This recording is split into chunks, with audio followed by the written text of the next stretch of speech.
Friends, Radhe Radhe, जय श्री कृष्णा, हर हर महादेव। जैसा कि मैं आज आपको बताने वाली हूँ कर्मों का फल। तो कर्मों का फल, ये छोटी सी वीडियो है, इसको पूरा एंड तक जरूर सुनिएगा। तो क्या हुआ कि काशी विश्वनाथ जो हमारे महादेव का धाम है, और वहाँ पर जब साधु होते हैं वो शिव की आराधना करते हैं, शिव की पूजा करते हैं, तो वही साधु जो होते हैं उनका मोह माया से अलग होते हैं, परे होते हैं। तो जो साधु थे उनके वहाँ पर कितने लोग जाते हैं जो कि पूजा पाठ करते हैं वहाँ जाकर। तो उनके कहते हैं ना कि ये जजमान है हमारे, तो मतलब उनके जो पूजा पाठ कराते हैं उनके संपर्क में रहते हैं। तो क्या हुआ कि वो अपने जजमान के घर गए ऐसे कि चलो चलता हूँ मैं आज। कहते हैं ना कि साधु का आना घर में बहुत अच्छा माना जाता है, संत का, साधु का या फिर किसी ब्राह्मण का आना, उसका भोजन करना बहुत ही आपके भाग्य को बदल देता है। ऐसे ही साधु आए और उन्होंने अच्छे से भोजन कराया, अच्छे से उनका अतिथि सत्कार किया, जैसे कि सभी लोग करते हैं। पर क्या है कि एक जब साधु आता है तो साधु के लिए एक सात्विक भोजन वो की प्रबंध करते हैं, और सात्विक भोजन उनको कराना बहुत ही ज़रूरी होता है। उससे क्या होता है कि साफ सफाई, और आप पता है सात्विक भोजन जो कि जहाँ पे आपको पता है लहसुन प्याज का इस्तेमाल ना हो, और बिल्कुल सात्विक भोजन तो उन्होंने कराया। फिर वो बहुत खुश हुए और उन्होंने कहा अब मुझे विश्राम करना है। तो वो विश्राम करने के लिए उन्होंने कहा ठीक है, आप विश्राम कर लीजिए। क्या हुआ कि उनके पास एक छड़ी थी। तो जजमान सोचते हैं अब ये सो गए हैं, चलो इनकी छड़ी को उठा के वहाँ रख दिया जाए। तो वो छड़ी को जैसे ही उठा के कहीं और रखते हैं तो उसका वज़न बहुत ज़्यादा होता है। तो कहते हैं इतना वज़न कैसे है? तो वो उसका जो ऊपर ना एक पाइप जैसे होता है ना, तो उसको चूड़ी वाला ढक्कन लगा होता है उसके उनके उस छड़ी में।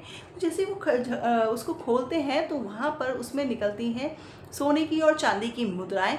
तो वो कहते हैं कि इनके पास तो ये बहुत सारा धन है, तो उनमें लोभ आ जाता है। कहते हैं ना, लोभ, मोह, अहंकार, तो ये सब चीज़ें लोगों में होती हैं।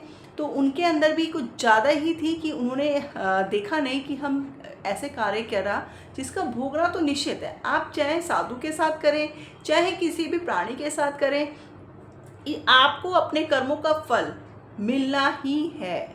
तो ये कर्मों का फल जो मैं आपको बताने वाली हूँ कि इस कहानी के माध्यम से, तो क्या होता है कि वो उसकी मुद्राएं सारी चोरी कर लेते हैं और उसकी जगह पर वो पत्थर और कंकड़ पत्थर से उसको उतना वेट का कर देते हैं और फिर वो उसको साइड में रख देते हैं। अब जो साधु थे वो विश्राम करके जब उठते हैं तो अपनी छड़ी को देखते हैं, कहते हैं हाँ ठीक है, वो वेट है। तो वो जाके अपने चले जाते हैं। तो कहते हैं बहुत अच्छा, सब आपने अतिथि सत्कार किया है, आपने जो साधु की सेवा की है, आपको भाई आशीर्वाद देके चले जाते हैं।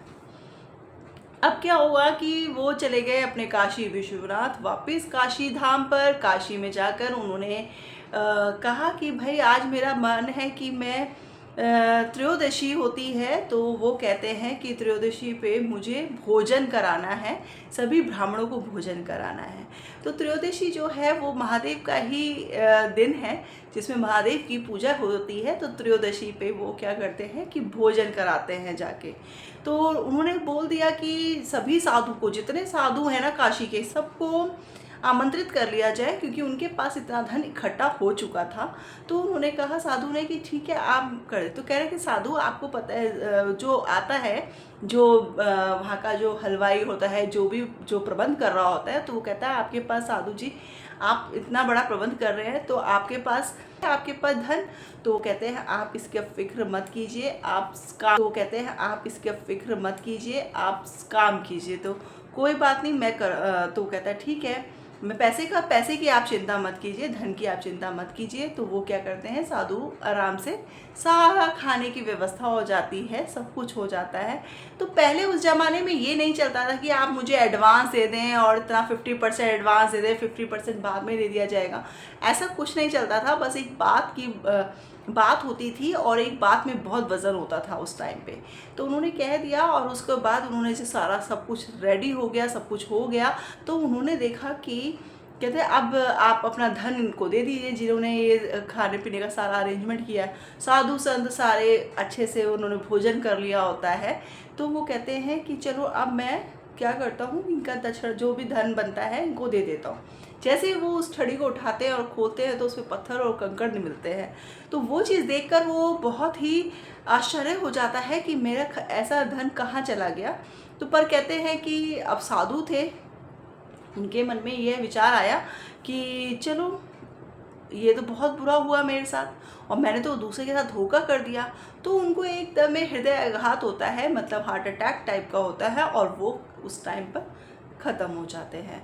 तो साधु की मुक्ति तो हो गई, पर साधु ने क्या किया, वहाँ से तो मुक्त हो गए पर उनके साथ जुड़ा था उनका धन। तो वो धन उनको लेना था। तो वो वही साधु जो है वो जिस जजमान के यहाँ पे अपना वहाँ पर जब गए थे तो उन्होंने, जजमान ने जिसने चुराया था पैसा, वहीं पर जाकर एक पुत्र के रूप में वहाँ जन्म ले लेते हैं। अब वहाँ पर जाने के बाद वो जो पुत्र का जन्म जब हो जाता है तो पुत्र जैसे जन्म लेता है ना, तो उसके 2-3 दिन बाद ही उस पर पैसा लगना शुरू हो जाता है। वो बीमार रहने लगता है उसकी वजह से, या फिर थोड़ा आगे बढ़ता है, थोड़ी उम्र और बढ़ती है। जैसे जैसे उम्र बढ़ती जाती है उनका धन जाने लगता है, उसकी बीमार रहने लगता है वो बच्चा। पर उस बच्चे के लिए वो अपना धन सारा जुटा देते हैं, खर्च कर देते हैं कि जिससे कि वो उस जो बच्चा ठीक हो जाए। तो कहते हैं ना, मोह के चक्कर में पहले उनके अंदर लोभ आया, फिर उसके बाद मोह आया कि मेरा बच्चा है। तो जितना उनको धन देना था वो देना ही पड़ा। तो किस रूप में दिया उन्होंने, ये मैं बताती हूँ कि उन्होंने उसको ठीक कराने के चक्कर में वो ठीक नहीं हुआ। और फिर क्या हुआ कि उनको उसका बहुत, कहते हैं ना कि बहुत ही ज़्यादा उनको उसकी विपदा को सहना पड़ा। जैसे कि उनका घर बिक गया, उनके सारा व्यापार चौपट हो गया और सब कुछ धीरे धीरे धीरे नष्ट होने लगा। और एक समय आने के बाद उनका जो धन था बिल्कुल ख़त्म हो जाता है। और जब पुत्र की मुक्ति का समय आ जाता है तो पुत्र केवल मात्र शायद 22 या 21-22 साल में ही वो भगवान को प्यारा होता है। उससे पहले वो ये कहता है कि मेरा माता पिता, अब मेरी अंतिम इच्छा ये है कि आप काशी में जाकर मेरे वहाँ पर जाकर आप साधुओं को भोजन कराइए, ये मेरी इच्छा है। अब वो कहते हैं हमने तो सब कुछ बेच दिया, हमारे पास तो अब कुछ बचा ही नहीं है। पहले तो हम इसको, फिर उन्होंने कहा कि हम कर्जा ले लेंगे पर हम इसकी इच्छा पूरी करेंगे। तो वो कर्जा तक ले लेते हैं और ऊपर से जो उनके पास धन छोटा मोटा कुछ भी बचा होता है ना, वो सारा बेचकर वो उस बच्चे की इच्छा पूरी करने काशी विश्वनाथ चले जाते हैं, काशी धाम चले जाते हैं और वहाँ के संतों को भोजन कराते हैं। और उसके बाद जैसे ही वो लड़के का भोजन हो जाता है, सब कुछ हो जाता है, जैसे ही उनके मतलब साधुओं का भोजन होता रहता है, तो लड़का कहता है कि पिताश्री मुझे माफ़ कीजिए, मैं आपका वही पुत्र हूँ जो मैं साधु बनकर आपके यहाँ आया था और आपने मेरी जो मदिराएं चुराई थी और उसका मुझे लेना था, वो जो मैं ले चुका हूँ। तो कहते हैं कि सूद समेत देना पड़ा। आपको कोई भी चीज़ आपको अगर आप लेते हैं तो उसका सूद समेत तक, मतलब जो घर था, ज़मीन थी, सब खत्म हो जाता है और वो अपने अंत धाम में शिवलोक को प्राप्त हो जाते हैं। और कहते हैं कि जैसे हम कर्मों का फल हमें यहीं भोगना है, इसी जन्म में भोगना है, तो वो भोग जाता है। और अगर किसी का कुछ कर्म, कहते हैं ना, कर्म रह जाते हैं, तो वो अपना कर्म को पूरा करने के लिए अगले जन्म में भी उसको भोगना पड़ता है। कहते हैं ना कि क्या हमने इसी जन्म में, पर इस जन्म में लोग इतना पाप कर लेते हैं या ज़्यादा पाप कर लेते हैं कि वो ये जन्म भी छोटा पड़ गया, तो वो अगले जन्म में उसको वही चीज़ भोगनी पड़ती है। और ये सच्चा है और एक सत्य है। और इस सत्य पे मैंने इसलिए आपको बताया क्योंकि शायद मुझे बताने का मन था। और रही बात, अगर आपको मेरी इस कहानी से कोई भी आपको शिक्षा मिलती है अनुसरण करें और पर जरूर लिख कर दे अगर आपको पसंद आती है मेरी ये कहानी। महादेव बोलिए। और रही बात ये कि जो कर्मों का फल है तो वो सच में हमें भोगना पड़ता है। लोभ में हमने किसी का पैसा लिया है, वो हमें सूद समेत चुकाना पड़ता है। तो यहाँ पर जो भी आप कार्य कर रहे हैं, जो भी आप कर्म कर रहे हैं, वो डबल होकर आपको मिलेगा।